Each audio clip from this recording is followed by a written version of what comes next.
عليكم ورحمة الله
الحمد لله نحمده ونستعينه ونستغفره ونؤمن به توكل عليه فنعوذ بالله من شرور أنفسنا ومن سيئات أعمالنا من يهده الله فلا مضل له ومن يضلل فلا هادي له وأشهد أن لا إله إلا الله وأشهد أن محمدا عبده ورسوله وما بعد فقال الله سبحانه وتعالى يا أيها الناس اتقوا ربكم الذي خلقكم من نفس واحدة وخلق منها زوجها وبث منهما رجالا كثيرا ونساء واتقوا الله الذي تساءلون به والأرحام إن الله كان عليكم رقيبا وقال أيضا يا أيها الذين آمنوا اتقوا الله حق تقاته ولا تموتن إلا وأنتم مسلمون சாந்தியும் சமாதானமும் நெம்பெருமானார் முஹம்மது நபி ஸல்லல்லாஹு அலைஹி வஸல்லம் அவர்கள் மீதும் அவர்களினுடைய அடிச்சுவற்றை அப்படியே பின்பற்றி வாழ்ந்த உத்தம சத்திய சஹாபாக்கள் மீதும் வாழ்ந்து கொண்டிருக்கிற நம் மீதும் வாழப்போகின்ற ஏனைய முஸ்லிம்கள் மீதும் அந்த ஏக இறைவனின் சாந்தியும் சமாதானமும் என்றென்றும் நிலவட்டுமாக. அஸ்ஸலாமு அலைக்கும் வரஹ்மத்துல்லாஹி வபரகாத்துஹு. அன்பிற்கினிய சகோதரர்களே, இன்றைய தினத்தில் நாம் அல்லாஹ்வின் தூதர் நபிகள் நாயகம் ஸல்லல்லாஹு அலைஹி வஸல்லம் அவர்களுடைய மக்காவின் ஆரம்பகால ஏகத்துவ பிரச்சாரத்தை பார்க்க இருக்கிறோம். சகோதரர்களே, அல்லாஹ்வின் தூதர் ஸல்லல்லாஹு அலைஹி வஸல்லம் அவர்கள் நபித்துவம் கிடைக்கப்பட்டு ஜிப்ரீல் அலைஹிஸ்ஸலாம் அவர்களை கண்ட பிறகு தாம் தான் நபியாக தேர்ந்தெடுக்கப்பட்டிருக்கிறோம் என்பதை அறிந்தும் அறியாதவர்களாக ஜிப்ரீல் அலைஹிஸ்ஸலாம் அவர்களை பார்த்து விரண்டோடி அன்னை ஹதீஜா ரலியல்லாஹு அன்ஹா அவர்களிடத்திலே என் மீது போர்வையை போர்த்துங்கள் என்று அச்சத்தில் இருந்தவாறு நபிகள் நாயகம் ஸல்லல்லாஹு அலைஹி வஸல்லம் அவர்கள் இருக்கிறார்கள். இந்த சமயத்தில் தான் இறைவன் திருமறையிலே வசனத்தை இறக்குகிறான். யா அய்யுஹல் முத்தஸ்ஸிர் கும் ஃபஅன்திர் என்று வேத வசனங்களை அல்லாஹ் சுப்ஹானஹு தஆலா நபியை பார்த்து இறக்கி வைக்கிறான். சகோதரர்களே,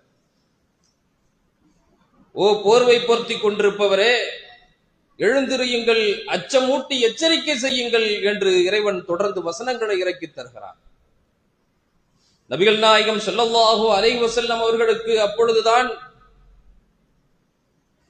நாம் நபியாக தேர்ந்தெடுக்கப்பட்டிருக்கிறோம், அச்சமூட்டி எச்சரிக்கை செய்வதற்காக அல்லாஹ் நம்மை அழைக்கிறான் என்று உணர்ந்து கொண்டு மக்களை நேர்வழியின்பால் அழைப்பதற்காக முயற்சி எடுக்கிறார்கள். அல்லாஹ்வின் தூதர் நபிகள் நாயகம் ஸல்லல்லாஹு அலைஹி வஸல்லம் அவர்களுடைய ஆரம்ப காலகட்ட பிரச்சாரம் என்பது எப்படி இருந்தது என்று சொன்னால், மறைமுகமாக தங்களுடைய பிரச்சாரத்தை ஆக்கியிருந்தார்கள். காரணம், அல்லாஹ்வின் தூதர் நபிகள் நாயகம் ஸல்லல்லாஹு அலைஹி வஸல்லம் அவர்களுக்காக அபயம் அளிக்கக்கூடியவர் யார் என்று அறியாமல் இருந்தார்கள். எல்லோரும் அல்லாஹ்வை விடுத்து மற்ற கடவுள்களை வணங்கிக் கொண்டிருந்தார்கள், அல்லாஹ்வுக்கு இணை கற்பித்துக் கொண்டிருந்தார்கள். அவர்களிடத்தில் திடீரென்று போய் ஏகன் அல்லாஹ்வை வணங்குங்கள், நான் தான் உங்கள் நபி என்று சொன்னால் அவர்கள் ஏற்றுக்கொள்வார்களா? எல்லாவற்றையும் யோசித்து நபிகள் நாயகம் ஸல்லல்லாஹு அலைஹி வஸல்லம் அவர்கள் மறைமுகமாக பிரச்சாரத்தை மேற்கொள்கிறார்கள். நபிகள் நாயகம் ஸல்லல்லாஹு அலைஹி வஸல்லம் அவர்கள் தங்களுடைய மனைவி, தங்களுடைய தோழர், யாரெல்லாம் தம்மை நம்பி இருக்கிறார்களோ அவர்களுக்கெல்லாம் மறைமுகமாக அழைப்பு பணியை செய்கிறார்கள், ஏகத்துவ பிரச்சாரத்தை செய்கிறார்கள். அன்னை ஹதீஜா ரலியல்லாஹு அன்ஹா இஸ்லாத்தை ஏற்கிறார்கள். அபூபக்கர் சித்தீக் ரலியல்லாஹு அன்ஹு அவர்கள் இஸ்லாத்தை ஏற்கிறார்கள். இப்படி தொடர்ந்து மறைமுக பிரச்சாரத்தில் சுமார் 3 ஆண்டுகள் மறைமுக பிரச்சாரத்தில் 130 நபர்கள் இஸ்லாத்தை வாழ்வியலாக ஏற்றுக்கொள்கிறார்கள். இதுவெல்லாம் மறைமுகமாக பிரச்சாரம் நடந்து கொண்டிருக்கிறது. ஏகன் அல்லாஹ்வை மறைமுகமாக இவர்கள் பின்பற்றிக் கொண்டிருக்கிறார்கள். அதுவரை அந்த குறைஷிகளுக்கு எந்த ஒரு பிரச்சனையும் இல்லை. கொஞ்சம் கொஞ்சமாக இந்த விஷயம் தெரிய ஆரம்பிக்கிறது. நமது கடவுள்கள் அல்லாமல் வேறு ஒருவரை கடவுள் என்று சொல்லிக் கொண்டிருக்கிறார், நபி என்று தம்மை சொல்லிக் கொண்டிருக்கிறார் என்று குறைஷிகளுக்கு கொஞ்சம் கொஞ்சமாக விஷயம் தெரிய ஆரம்பிக்கிறது. சகோதரர்களே, இந்த சமயத்தில் நீங்கள் பாருங்கள், அல்லாஹ் சுப்ஹானஹு தஆலா வேத வசனத்தை இறக்குகிறான். வஅன்திர் அஷீரத்தகல் அக்ரபீன் என்று சொல்லி வேத வசனத்தை இறைவன் இறக்கி அருளுகிறான். என்ன சொல்கிறான்? உம்முடைய நெருங்கிய உறவினர்களுக்கு நீங்கள் அச்சமூட்டி எச்சரிக்கை செய்யுங்கள் என்று இறைவன் வேத வசனத்தை இறக்கி தருகிறான். உடனே அல்லாஹ்வின் தூதர் ஸல்லல்லாஹு அலைஹி வஸல்லம் அவர்களுக்கு புரிந்துவிட்டது, இதுவரை நாம் மறைமுகமாக ஏகத்துவ பிரச்சாரத்தை செய்து கொண்டிருந்தோம், அல்லாஹ் அச்சமூட்டி எச்சரிக்கை செய்ய சொல்லிவிட்டான். நம் நெருங்கிய உறவினர்களுக்கு அவர் தமக்கு விருப்பத்திற்குரியவராக இருந்தாலும் சரி, இல்லை என்றாலும் சரி, ஏகன் அல்லாஹ்வை எடுத்துரைக்க வேண்டிய பொறுப்பும் கடமையும் நமக்கு இருக்கிறது என்பதை புரிந்து கொண்ட அல்லாஹ்வின் தூதர் நபிகள் நாயகம் ஸல்லல்லாஹு அலைஹி வஸல்லம் அவர்கள் நெருங்கிய உறவினர்களுக்கு இந்த ஏகத்துவத்தை எடுத்து சொல்லலாம் என்று ஹாசிம் கிளையினரை அழைக்கிறார்கள். நெருங்கிய உறவினர்கள் அந்த கிளையினரை அழைத்து அல்லாஹ்வின் தூதர் நபிகள் நாயகம் ஸல்லல்லாஹு அலைஹி வஸல்லம் அவர்கள் சொல்கிறார்கள், அல்லாஹ்வை போற்றி புகழ்கிறார்கள். போற்றி புகழ்ந்துவிட்டு சொல்கிறார்கள், அல்லாஹ்வை தவிர வணக்கத்திற்குரிய நாயன் வேறு யாரும் இல்லை என்று நான் சாட்சி கூறுகிறேன் என்று சொன்னார். அஷ்ஹது அன் லா இலாஹா இல்லல்லாஹ் என்று சொன்னார்கள்.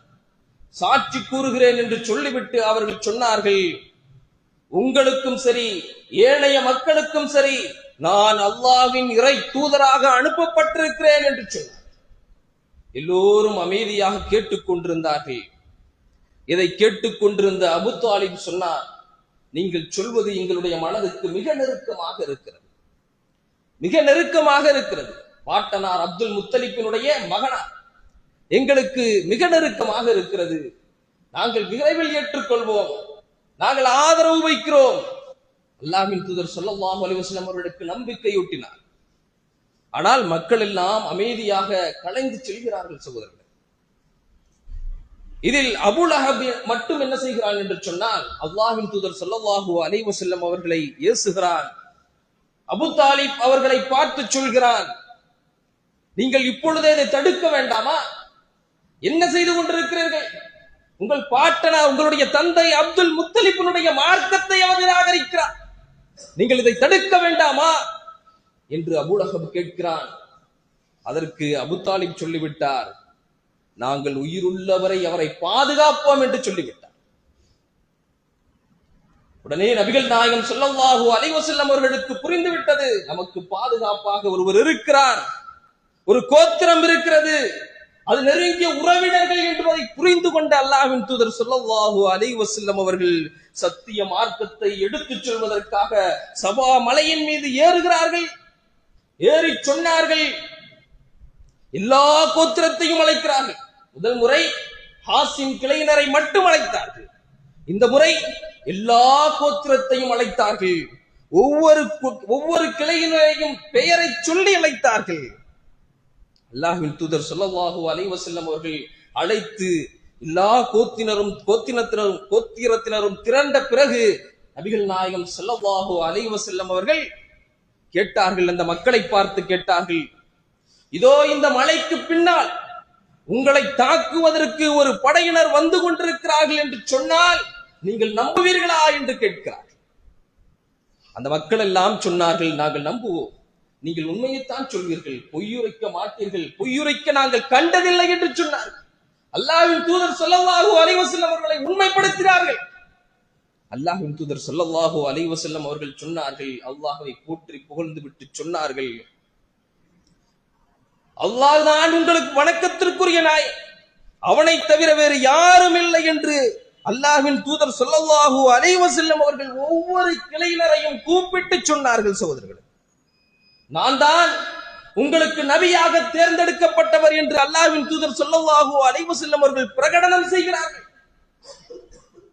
அல்லாஹ்வின் தூதர் ஸல்லல்லாஹு அலைஹி வஸல்லம் அவர்கள் அப்துல் முத்தலிப்பினுடைய கிளையை கூப்பிட்டு சொன்னார்கள், அல்லாஹ்வை ஏற்றுக்கொள்ளுங்கள், அல்லாஹ்வை ஏற்றுக்கொள்ளுங்கள். மரணம்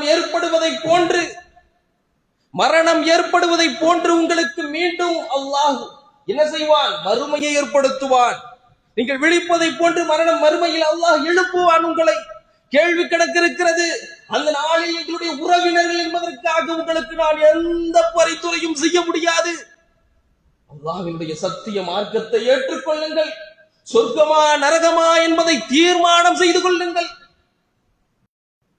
ஸல்லல்லாஹு அலைஹி வஸல்லம் அவர்கள் நெருங்கிய உறவினர்களுக்கு ஏகத்துவ பிரச்சாரத்தை தைரியமாக தன்னந்தனியாக சொன்னார். எல்லா சமூகமும் குழுமி இருந்த சமூகம் அல்லாஹ்வின் தூதர் ஸல்லல்லாஹு அலைஹி வஸல்லம் அவர்களை பார்த்து கொண்டிருந்தது. சுப்ஹானல்லாஹ், அந்த காட்சி எல்லாம் நீங்கள் யோசித்து பாருங்கள், எப்படி இருக்கும்? அன்பிற்கினியவர்களே, இந்த சூழ்நிலையில் எல்லா மக்களும் அமைதியாக இருக்கிறார்கள். அபூலஹப் மட்டும் அல்லாஹ்வின் தூதர் ஸல்லல்லாஹு அலைஹி வஸல்லம் அவர்களை பார்த்து நாசமாகட்டும் என்று மண்ணை தூக்கி ஏசுகிறார். ஒரு நாள் முழுவதும் ஏசிக்கொண்டிருக்கிறார். அல்லாஹ்வினுடைய தூதரை ஏசினால் அல்லாஹ் விட்டு விடுவானா? வேத வசனத்தை இறக்குகிறான். தப்பத் யதா அபீ லஹபின் வ தப், அவனை பற்றியும் அவனுடைய மனைவியையும் அல்லாஹ் சபிக்கிறான். நாசமாகட்டும் என்று சொன்னான். அவருடைய மனைவியினுடைய கழுத்தில் முறுக்கேறிய ஈச்சங்கயிறுதான் என்று சொன்னான். சுப்ஹானல்லாஹ், அல்லாஹ்வுடைய நபியை பார்த்து ஏசினால் விட்டு விடுவானா? ஏகத்துவ குரல் எல்லா பக்கம் ஒலிக்கிறது. எல்லா கிளையினரிடம் அல்லாஹ்வின் தூதர் ஸல்லல்லாஹு அலைஹி வஸல்லம் அவர்கள் தைரியமாக சென்று, அல்லாஹ் ஒருவன் தான், நீங்கள் வணங்குபவைகள் கடவுள் அல்ல என்று சொல்லிக் கொண்டே இருந்தார்கள். இந்த சூழ்நிலையில் அல்லாஹ் சுப்ஹானஹு வ தஆலா வசனத்தை இறக்குகிறார். فَأَصْدَعُ بِمَا تُعْمَرُ وَأَعْرِضْ عَنِ الْمُشْرِكِينَ, உங்களுக்கு கட்டளை இட்டிருப்பதை தெளிவாக சொல்லிவிடுங்கள், இணை வைத்து வணங்குபவர்களை புறக்கணித்து விடுங்கள். அல்லாஹ் வேத வசனத்தை இறக்குகிறான். நெருங்கிய உறவினர்கள் தங்களுடைய கோத்திரத்தார்கள் எல்லாரையும் அழைத்து சொன்னார்களே, ஆனால் இப்பொழுது அல்லாஹ் கட்டளை விட்டு விட்டான், எல்லா மக்களுக்கும் சொல்லுங்கள், இணை வைப்பவர்களை விட்டு நீங்கள் ஒதுங்கி விடுங்கள் என்று அல்லாஹ் சொன்னவுடன் எல்லா சமூகத்துக்கும் செல்கிறார்கள். எல்லா கோத்திர தலைவர்களையும் பார்க்கிறார்கள். ஏகன் அல்லாஹ்வை ஏற்றுக்கொள்ளுங்கள், அதுதான் வெற்றி என்று தன்னந்தனியாக அல்லாஹ்வின் தூதர் ஸல்லல்லாஹு அலைஹி வஸல்லம் ஏகத்துவ பிரச்சாரத்தை எல்லா மூலை முடுக்குக்கும் கொண்டு செல்கிறார். அவர்கள் சொன்னதெல்லாம் என்ன தெரியுமா? நூஹ் அலைஹிஸ்ஸலாம் அவர்கள் எதை சொன்னார்களோ, இப்ராஹிம் அலைஹிஸ்ஸலாம் அவர்கள் எதை சொன்னார்களோ அதை சொன்னார்கள். யா கௌமி இஅ்புதுல்லாஹ் மா லகும் மின் இலாஹின் கைரஹு என்று சொன்னார்கள். யா கௌமி, என்னுடைய சமூகமே, இஅ்புதுல்லாஹ் அல்லாஹ்வை வணங்குங்கள், மா லகும் மின் இலாஹின் கைரஹு அல்லாஹ்வை தவிர வேறு நாயன் இல்லை என்று எல்லா இடங்களுக்கும் ஏகத்துவ பிரச்சாரத்தை தைரியமாக எடுத்துச் சொன்னார்கள். சுப்ஹானல்லாஹ். யோசித்து பாருங்கள், இன்றைக்கு நாம் செய்வோமா?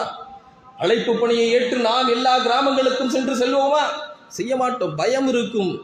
ஏகன் அல்லாஹ்வை சொல்லக்கூடிய தைரியம் கூட நமக்கு இன்னும் வரவில்லை. இத்தனை ஆண்டு காலம் ஆகி ஏக இறைவனை ஒழிப்பதற்கு ஏராளமான பள்ளிகள் உருவாகி இந்த சூழ்நிலையில் கூட ஏகத்துவத்தை எடுத்துச் சொல்வதற்கு இன்னும் நமக்கு தைரியம் இல்லை. ஆனால் அல்லாஹ்வின் தூதர் ஸல்லல்லாஹு அலைஹி வஸல்லம் அவர்கள் தன்னந்தனியாக எல்லா கிளையினரையும் சந்திக்கிறார். எல்லோரிடமும் ஏகத்துவ பிரச்சாரத்தை எடுத்து சொல்லிக் கொண்டிருக்கிறார்கள். இந்த சூழ்நிலையில் தான் அடிமைகள் இஸ்லாத்தை ஏற்கிறார்கள். நிறைய சஹாபாக்கள் இஸ்லாத்தை ஏற்கிறார்கள். இதில் தான் அம்மார் இப்னு யாசிர் ரலியல்லாஹு அன்ஹுடைய குடும்பமும் ஏற்கிறது. இதில் தான் யாசிர் ரலியல்லாஹு அன்ஹு கொல்லப்படுகிறார்கள். சுமையா ரலியல்லாஹு அன்ஹா அவர்களுடைய மர்மஸ்தானத்தில் கையவர்கள் ஈட்டி எறிந்து கொள்கிறார்கள். சுப்ஹானல்லாஹ். இஸ்லாத்தை ஏற்றுக்கொண்டதற்கு நீங்கள் யோசித்து பாருங்கள்.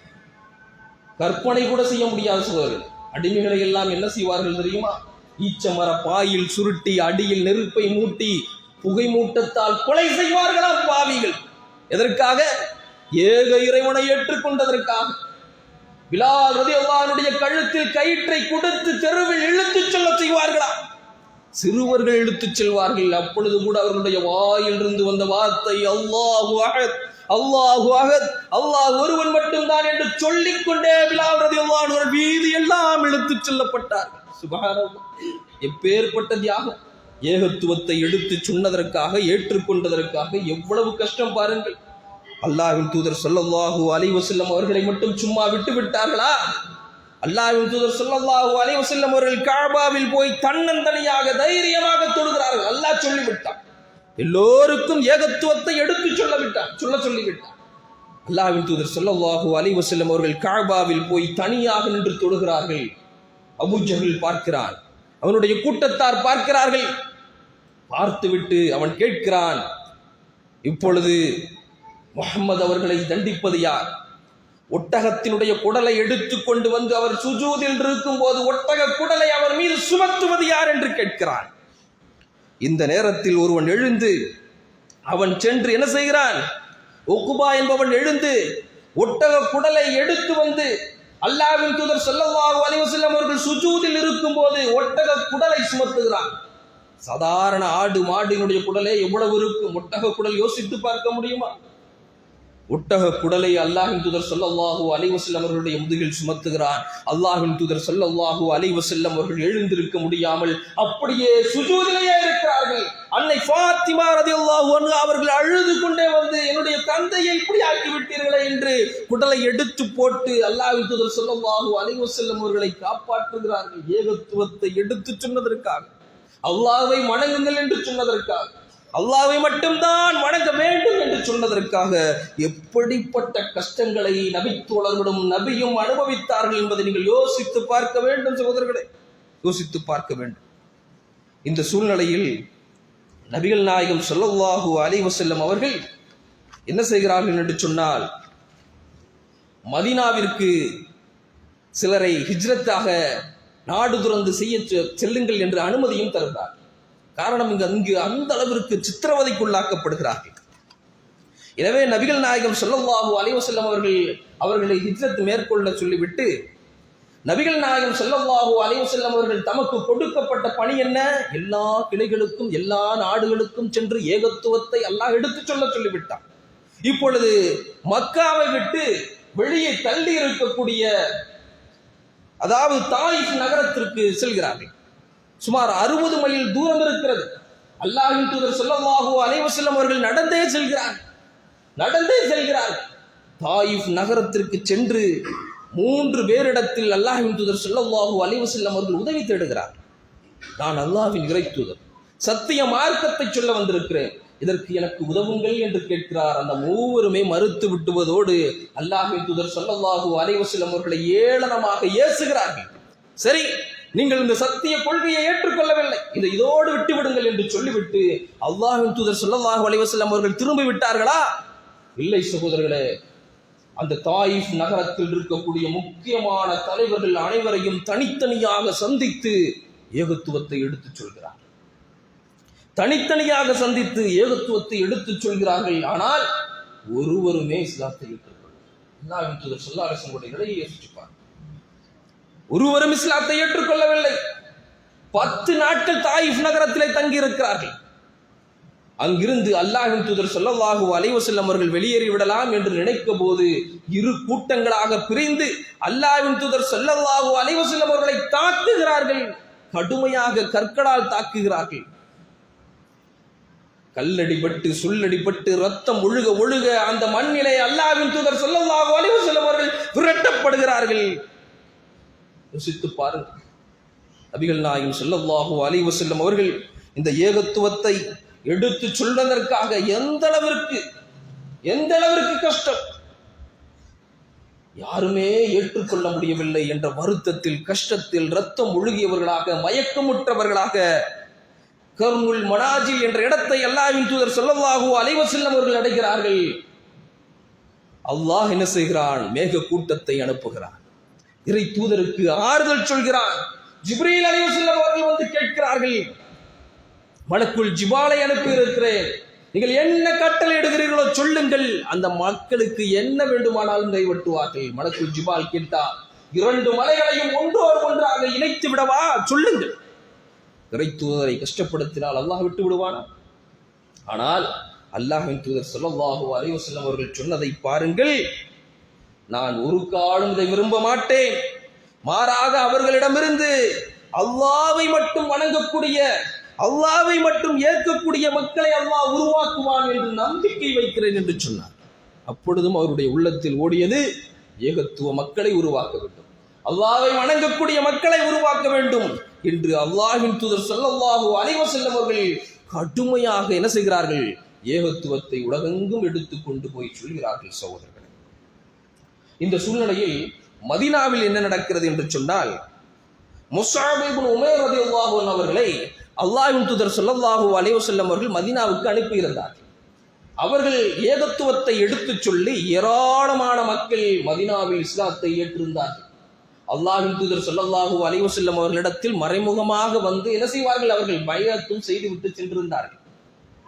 இந்த சூழ்நிலையில் மதீனாவாசிகள் அல்லாஹ்வின் தூதர் ஸல்லல்லாஹு அலைஹி வஸல்லம் அவர்கள் கஷ்டப்படுவதை பார்த்த மதீனாவாசிகள், அல்லாஹ்வின் தூதர் நம்முடன் இருக்க வேண்டும், அவரை நாம் பாதுகாக்க வேண்டும் என்று விரும்புகிறார்கள். ஒரு ஒப்பந்தத்தையும் ஏற்படுத்துகிறார்கள். ஹிஜ்ரத் செய்து மக்காவிற்கு வரும்போது ஒரு ஒப்பந்தத்தையும் ஏற்படுத்துகிறார்கள். அல்லாஹ்வின் தூதர் ஸல்லல்லாஹு அலைஹி வஸல்லம் அவர்களை நீங்கள் பாதுகாப்பீர்களா என்று கேட்டபோது, எங்களுடைய உயிரையும் கொடுத்து பாதுகாப்போம் என்று மதீனாவாசிகள் சொன்னார்கள். எனவே அல்லாஹ்வின் தூதர் ஸல்லல்லாஹு அலைஹி வஸல்லம் அவர்கள் அல்லாஹ்வினுடைய கட்டளை வந்தவுடன் அபூபக்கர் சித்தீக் ரலியல்லாஹு அன்ஹு அவர்களுடன் நாடு துறந்து ஹிஜ்ரத் மேற்கொள்கிறார்கள். மதீனாவிற்கு செல்கிறார்கள். அல்லாஹ்வின் தூதர் ஸல்லல்லாஹு அலைஹி வஸல்லம் அவர்கள் மஸ்ஜிதுல் குபா என்ற இடத்தை அடைந்த போது அங்கு இறை இல்லத்தை கட்டி தொழுகிறார்கள். முதலில் ஏற்படுத்தப்பட்ட இறையில் அல்லாஹ்வின் தூதர் ஸல்லல்லாஹு அலைஹி வஸல்லம் அவர்களா. அதன் பிறகுதான் வெள்ளிக்கிழமை அன்று மதீனாவிற்கு செல்கிறார். மதீனாவாசிகள் ஏங்கி தவிக்கிறார்கள். அல்லாஹ்வின் தூதர் எப்போது வருவார்? அல்லாஹ்வின் தூதர் எப்போது வருவார்? அவரை நாம் எப்போது சந்திப்போம் என்று ஏங்கி ஒவ்வொரு நாளும் என்ன செய்வார்களாம்? காத்து கொண்டிருப்பார்களாம். அல்லாஹ்வின் தூதர் வந்து விட்டாரா என்று எட்டி பார்த்து கொண்டிருப்பார்களாம். இந்த சூழ்நிலையில் தான் நபிகள் நாயகம் ஸல்லல்லாஹு அலைஹி வஸல்லம் அவர்கள் ஹிஜ்ரத் செய்து மதீனாவிற்கு வருகிறார். மதீனாவிற்கு வந்தவுடன் அல்லாஹ்வின் தூதர் ஸல்லல்லாஹு அலைஹி வஸல்லம் அவர்கள் செய்த முதல் பணி என்ன தெரியுமா? மஸ்ஜிது நபவியை உருவாக்கினார், இறை இல்லத்தை உருவாக்கினார்கள். தன்னுடைய ஒட்டகம் எந்த இடத்தில் அமர்ந்ததோ அதே இடத்தில் இறை இல்லத்தை அமைக்க விரும்பினார்கள். அது 2 அனாதை சிறுவர்களுக்கு சொந்தமாக இருந்தது. அந்த அனாதை சிறுவரிடத்தில் இறை இல்லத்தை அமைப்பதற்காக கேட்டார்கள். அல்லாஹ்வின் தூதர் ஸல்லல்லாஹு அலைஹி வஸல்லம் அவர்கள் அந்த அனாதை சிறுவர்கள் அன்பளிப்பாகவே வழங்க விரும்பினார்கள். சுப்ஹானல்லாஹ், யோசித்து பாருங்கள். அனாதை சிறுவர்கள் இறை இல்லம் கட்டுவதற்காக தங்கள் சொந்த நிலத்தை அன்பளிப்பாக கொடுக்க விரும்பினார். அல்லாஹ்வின் தூதர் ஸல்லல்லாஹு அலைஹி வஸல்லம் அவர்கள் ஆனால் விலை கொடுத்தே வாங்கி இறை இல்லத்தை கட்டினார்கள். யாரை வச்சு கட்டினாங்க? சஹாபாக்களை வச்சு கட்டினாங்களா? சஹாபாக்களுடன் சேர்ந்து அல்லாஹ்வின் தூதர் ஸல்லல்லாஹு அலைஹி வஸல்லம் அவர்கள் கல் சுமந்தார்கள், மண் சுமந்தார்கள், பேரித்த மரங்களை சுமந்தார்கள். எதுக்குங்க? இறை இல்லம், இறைவனை வணங்கக்கூடிய இல்லம். ஒரு ஏகத்துவ கூட்டத்தை உருவாக்கி விட்டோம். அவர்களுக்கு என்ன தேவை? இறைவனை வணங்கக்கூடிய இறை இல்லம் தேவை. இறை இல்லம் எப்படிப்பட்டது? அல்லாஹ்விற்கு மிக விருப்பமான, இந்த பூமியிலேயே மிக விருப்பமான இடம், அல்லாஹ்விற்கு விருப்பமானது இறை இல்லம் தான் என்று நபிகள் நாயகம் ஸல்லல்லாஹு அலைஹி வஸல்லம் அவர்கள் சொன்னார்கள். ஏகத்துவ மக்கள் உருவானவுடன் அல்லாஹ்வின் தூதர் ஸல்லல்லாஹு அலைஹி வஸல்லம் அவர்கள் தங்களுடைய கரங்களால், சொந்த பணத்தால் இறை இல்லத்தை கட்டி எழுப்பி ஒரு ஏகத்துவ எழுச்சி மிகு சமுதாயத்தை உருவாக்கினார்கள். அவர்கள்தான் உத்தம சஹாபாக்கள். அவர்கள்தான் நாடு முழுவதும் ஏகத்துவத்தை கொண்டு போய் சேர்த்து, ஏகத்துவத்தை இங்கெல்லாம் ஏற்றுக்கொண்டார்களோ அங்கெல்லாம் இறை இல்லத்தை கட்டி எழுப்பினார்கள். நாடு துறந்து சென்றார்கள், ஹிஜ்ரத் மேற்கொண்டார்கள். அன்பிற்கினியவர்களே, இதிலிருந்து நாம் பெறக்கூடிய படிப்பினை என்ன தெரியுமா? ஏகத்துவத்தை உலகமெங்கும் சொல்ல வேண்டிய கடமையும் பொறுப்பும் நம் அனைவருக்கும் இருக்கிறது. ஏகத்துவத்தை எங்கெல்லாம் மக்கள் ஏற்றுக்கொண்டார்களோ அங்கு இறை இல்லத்தை கட்டி எழுப்ப வேண்டிய பொறுப்பு நமக்கு இருக்கிறது. இந்த உலகத்தில் வாழும் போது வீடு வசதிகளை ஏற்படுத்திக் கொள்ள வேண்டிய பொறுப்பு அல்ல. நிறைய பொருளாதாரத்தை வீடுகளுக்கும் வசதிகளுக்கும் தங்களுடைய உடைமைகளுக்கும் இந்த உலகத்திலே ஏற்படுத்திக் கொள்கிறோம். அன்பிற்கினியவர்களே, நமக்கு இருக்கக்கூடிய பொறுப்பு என்ன தெரியுமா? ஒவ்வொரு இடங்களிலும் ஏகத்துவத்தை கொண்டு செல்ல வேண்டிய பொறுப்பு இருக்கிறது. எங்கெல்லாம் ஏகத்துவ மக்கள் இருக்கிறார்களோ அங்கெல்லாம் இறை இல்லத்தை கட்டி எழுப்ப வேண்டிய, நமது உடலாலும் நமது பொருளாலும் கட்டி எழுப்ப வேண்டிய பொறுப்பும் கடமையும் நமக்கு இருக்கு. என்றாவது சிந்திக்கிறோமா சகோதரர்கள்? இறை இல்லம் கட்டி கொண்டிருப்பார், ஜமாத்தார்கள் கஷ்டப்பட்டு கட்டி கொண்டிருப்பார். ஆனால் அற்பமாக நீங்கள் நினைக்கக்கூடிய 10 ரூபாயும் 100 ரூபாயும் விட்டுவிட்டு சர்வசாதாரணமாக அதை நீங்கள் கடந்து விடுவீர்கள். அன்பிற்கினியவர்களே, நீங்கள் யோசித்து பாருங்கள். ஒரு இறை இல்லம் எழுப்பப்படுகிறது என்று சொன்னால், அந்த இறை இல்லம் மறுமை நாள் வரை இருந்தது என்று சொன்னால், அதிலிருந்து உருவாகக்கூடிய இறைவனை வணங்கக்கூடிய மக்களுடைய நன்மைகள் எல்லாம் உங்களுக்கு வந்து கொண்டிருக்குமே. அந்த நன்மைகள் எல்லாம் நீங்கள் சர்வ சாதாரணமாக நினைத்துக் கொண்டீர்களா? சாதாரணமாக நினைத்துக் கொண்டிருக்கலாம். அந்த இறைவனை வணங்குவதற்கு தானே அல்லாஹ்வின் தூதர் ஸல்லல்லாஹு அலைஹி வஸல்லம் அவர்கள் இத்தகைய கஷ்டங்களையும் கொடுமையும் பட்டு அந்த இறை இல்லத்தை உருவாக்கினார்கள். நீங்கள் எப்படி இறை இல்லம் கட்டப்படும் போதும் இறை இல்லம் எழுப்பப்படும் போதும் சர்வசாதாரணமாக கடந்து விடுகிறீர்கள். அன்பிற்கினியவர்களே, இவருடைய பொருளாதாரத்தையும் செல்வத்தையும் இறை இல்லம் கட்டி எழுப்புவதற்காக நீங்கள் வாரி வழங்குங்கள். அதுதான் உங்களுக்கு ஆகச் சிறந்த நன்மை. எனவே நண்பருக்கினியவர்களே, அப்படிப்பட்ட மக்களாக இறைவன் உங்களையும் என்னையும் ஆக்கி அருள் புரிவானாக. வாஹிரு தஅவானா அல்ஹம்துலில்லாஹி.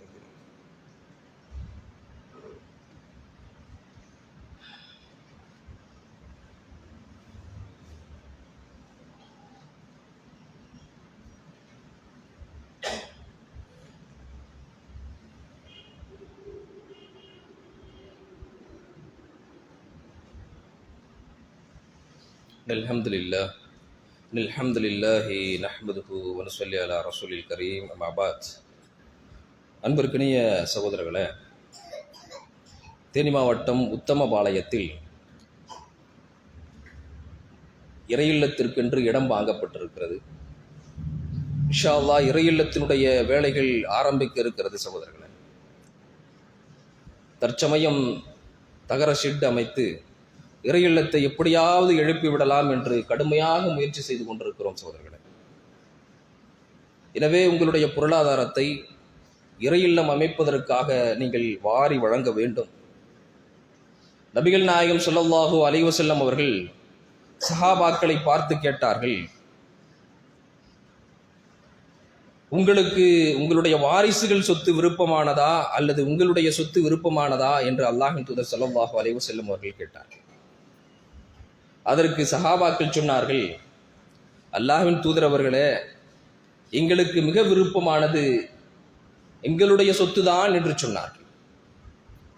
அதற்கு நபிகள் நாயகம் ஸல்லல்லாஹு அலைஹி வஸல்லம் அவர்கள் சொன்னார்கள், உங்களுடைய சொத்து என்பது இந்த உலகத்தில் நீங்கள் வாழும்போது அல்லாஹ்வின் பாதையில் செலவழித்தீர்களே, அதுதான் உங்களுடைய சொத்து. மாறாக இந்த உலகத்தில் நீங்கள் எதையெல்லாம் உங்களுடைய வாரிசுகளுக்காக விட்டு வைத்தீர்களோ அது வாரிசுகளுக்குரியது, உங்களுக்குரியது அல்ல. அல்லாஹ்வின் பாதையில் நன்மை செய்யுங்கள், அல்லாஹ்வின் பாதையில் நல்லுபகாரம் செய்யுங்கள், அல்லாஹ்வின் பாதையில் வாரி உங்களுடைய செல்வத்தை வழங்குங்கள். அல்லாஹ் அதை பன்மடங்காக பெருக்கி தருவான். அல்லாஹ் திருமறையிலே சொல்லி காண்பிக்கிறான். ஒரு விவசாயி பூமியிலே ஒரே ஒரு நெல் விதையை தான் இடுகிறான். அந்த நெல் விதையானது பூமியில் இருந்து வெளிப்பட்டு 7 கதிர்களாக பிரிந்து ஒவ்வொரு கதிர்களிலும் 100 தானியங்களை தாங்கிக் கொண்டு 700 தானியங்களை வெளிப்படுத்துகிறது. சுப்ஹானல்லாஹ். அல்லாஹ் நன்மை செய்வோருக்கு உபகாரத்தை உதாரணத்தை சொல்கிறார். விவசாயி ஒரே ஒரு நெல் விதையைத்தான் இடுகிறான். நீங்கள் செய்யக்கூடிய தர்மமும் நன்மையும் அப்படித்தான். ஒரே ஒரு விதையைத்தான் இடுகிறான். அல்லாஹ் எத்தனை மடங்காக பெருக்கி கொடுத்தான்?